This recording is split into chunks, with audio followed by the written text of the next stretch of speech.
Porque os que dantes conheceu, também os predestinou para serem conformes à imagem de seu Filho, a fim de que ele fosse o primogênito entre muitos irmãos.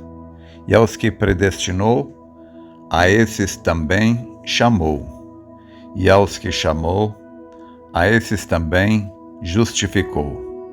E aos que justificou, a esses também glorificou. Eu tomo a escritura que se encontra em Romanos 8, versos 29 e 30, para a nossa meditação nesta manhã. E eu quero embasar a nossa meditação desta manhã em uma frase que o profeta disse na mensagem Adoção, primeira parte, no parágrafo 6, eu creio. O profeta fala uma coisa muito interessante. Ele diz que a pregação, ela põe o pecador no canto da parede. Porém, o ensinamento coloca o homem na posição de quem ele é. E nunca podemos estar corretamente aptos para termos fé até que conheçamos firmemente o que somos. Eu sei que nós estamos acostumados a ouvir a palavra de Deus assim de uma maneira que é muito superficial. Nós somos assim.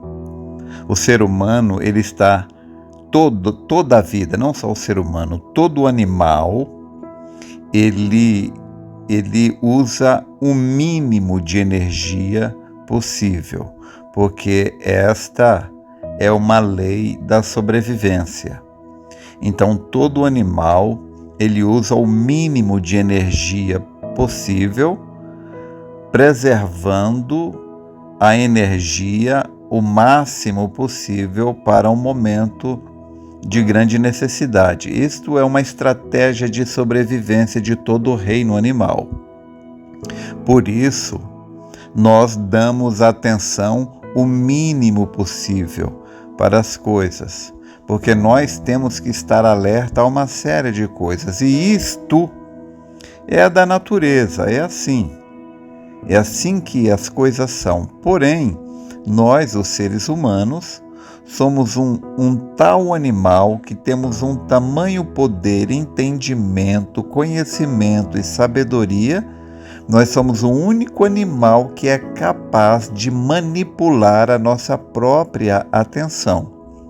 Então, cabe a nós reconhecer aquilo que é de real, vital importância, ao qual devemos dar uma atenção extrema, se quisermos realmente aprender aquilo que vai nos levar para o próximo patamar, para o próximo nível. Aquelas pessoas que não têm uma capacidade de entendimento para perceber isso, eles não vão absorver aquele conhecimento de Deus que os capacitará a se tornar aquilo que eles devem ser. É o que Paulo disse em Hebreus capítulo 2. Paulo disse: convém nos atentar com mais diligência para as coisas que já temos ouvido. Olha, o que eu vou falar aqui, vocês já ouviram, vocês que são bem treinados na mensagem.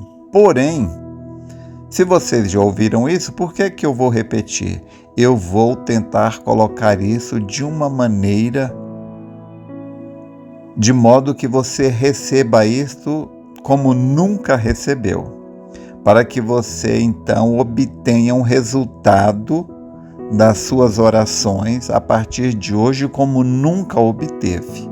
Eu quero que você se torne uma pessoa que você nunca foi e atinja objetivos que nunca atingiu, porque nós temos que chegar a um lugar onde nós nunca estivemos, de certa forma. Nós estamos caminhando uma caminhada e precisamos de algo grande, enorme, supremo para chegarmos ali. Então preste atenção, eu vou repetir o que o profeta falou, porque eu tenho certeza que vocês não captaram. Deixa eu repetir. Veja,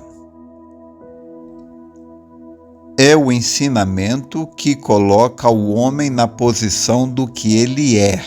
O ensinamento. Olha, e nunca podemos estar corretamente aptos para termos fé até que conheçamos firmemente o que somos. Então, a razão pela qual nós não temos fé é porque nós não conhecemos firmemente o que somos. Todos nós conhecemos vagamente, mas nós precisamos conhecer firmemente o que somos para que então possamos ter fé. Oh, irmãos, como eu gostaria de ter um tempo enorme aqui agora, uma escola dominical, para citarmos tantas coisas, mas bem rapidamente, você lembra, irmão Brana? Falou para aquela moça que dizia que tinha fé, ela estava morrendo, mas ela não tinha fé para ser curada. E ela disse, eu tenho fé, irmão Brana. O irmão Brana disse, bem, então mova aquele objeto ali com a sua fé. E ela disse, eu não creio que ninguém pode fazer isso. Ela disse, o senhor pode? Irmão Brana disse, sim, eu posso. Isso em 1947. Irmão Brana já tinha isso, essa fé. Então, isso não tinha vindo às eras, não tinham sido revelados selos, ele não tinha pregado o sinal, nada disso. Mas ele já tinha. E o profeta disse que na revelação dos selos, a igreja tinha somente a fé da cura divina. E agora nós já tivemos os selos e todas estas coisas, e eu olho para nós mesmos, muitos de nós não têm fé nem para a cura divina, quanto mais para o que está vindo aí à frente. Então, nunca podemos estar corretamente aptos para termos fé até que conheçamos firmemente o que somos. E o que somos? Bem, o profeta, ele fala aqui na era de Esmirna, no parágrafo 32, ele diz assim: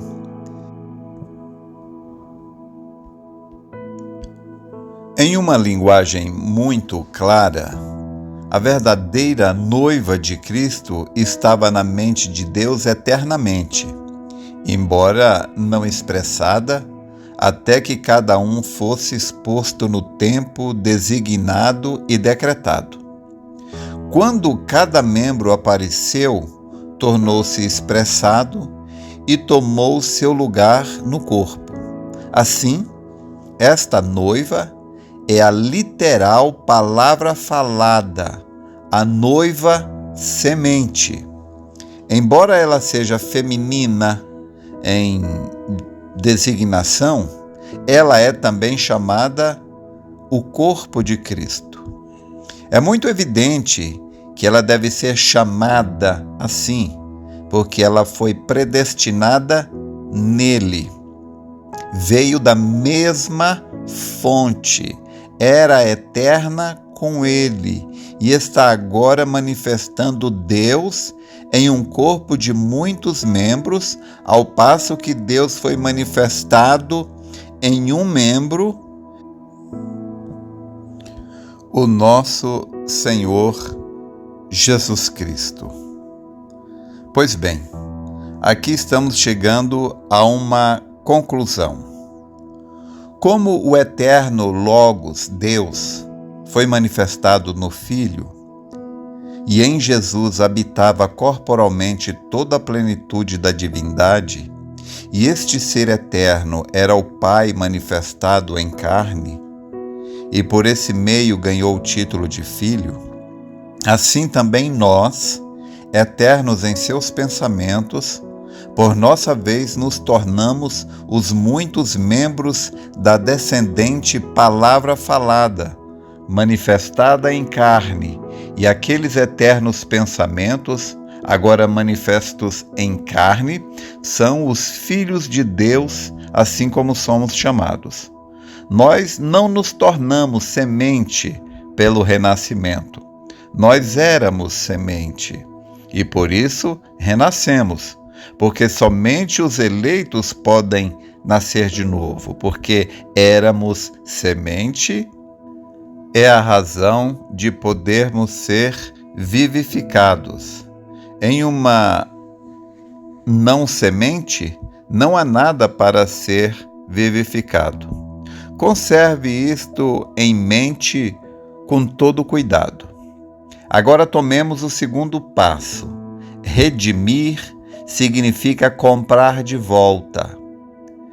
Ela restaurará ao dono original, Deus, por sua morte. O sangue derramado comprou de volta os seus. Ele comprou de volta a palavra falada noiva semente. Minhas ovelhas ouvem a minha voz, palavra, e me seguem. Você sempre foi uma ovelha. Você nunca foi um porco ou um cão transformado em ovelha. Isto é impossível, porque cada espécie de vida produz a mesma espécie e não há mudança na espécie. Como estávamos no pensamento de Deus e depois fomos expressos em carne, eis que teve de vir um dia quando ouviríamos a sua voz, a palavra, e ouvindo esta voz, tornássemos conscientes da chamada de nosso Pai e reconhecêssemos que éramos filhos de Deus. Nós ouvimos sua voz e clamamos como o filho pródigo: salva-me, ó meu Pai, estou voltando a ti. Um filho de Deus pode levar muito tempo antes de reconhecer que é filho. Mas chega o dia, chega a hora em que cada filho, cada filha de Deus, ele se torna consciente de quem ele é. E, assim como muitos de nós estávamos inconscientes no mundo, não sabíamos quem éramos, quando nós nos conscientizamos de que somos filhos de Deus, então esta consciência operou uma mudança em nosso comportamento e nos tornamos cristãos. Porém, isso não é tudo. À medida que a nossa revelação aumenta, então aumenta também a nossa fé, o nosso nível de revelação.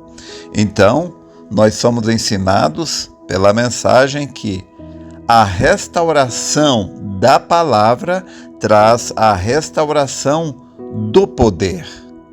Volto a repetir.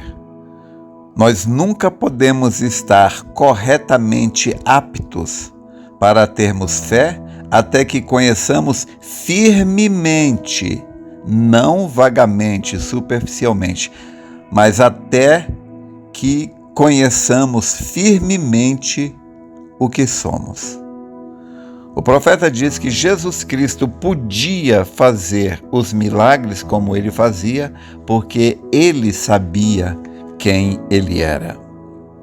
Então, o profeta chega a dizer que quando nós soubermos quem nós somos, nos tornaremos este exército invencível, porque é a revelação de Deus que nos dá autoridade sobre Satanás. Se tem uma coisa que precisamos hoje é de revelação. E a revelação, que é a fé, ela vem somente pelo ouvir, o estudar a palavra de Deus. O que eu falei foi muito pouco, mas o nosso tempo acabou. Mas não é o quanto se fala, é o quanto se capta, se recebe daquilo que foi falado. Espero ter te ajudado. Deus te abençoe.